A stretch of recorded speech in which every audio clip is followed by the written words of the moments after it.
رسول اللہ صلی اللہ علیہ وسلم نے چند لوگوں کو کچھ عطیہ دیا اور سعد وہاں موجود تھے۔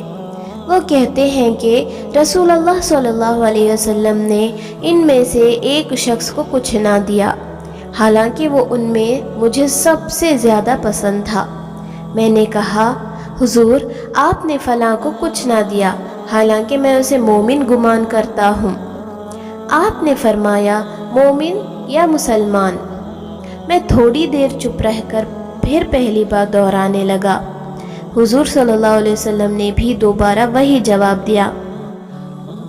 پھر آپ صلی اللہ علیہ وسلم نے فرمایا کہ اے سعد، باوجود یہ کہ ایک شخص مجھے زیادہ عزیز ہے، پھر بھی میں اسے نظر انداز کر کے کسی اور دوسرے کو اس خوف کی وجہ سے یہ مال دے دیتا ہوں کہ وہ اپنی کمزوری کی وجہ سے اسلام سے پھر جائے اور اللہ اسے آگ میں اونڈھا ڈال دے۔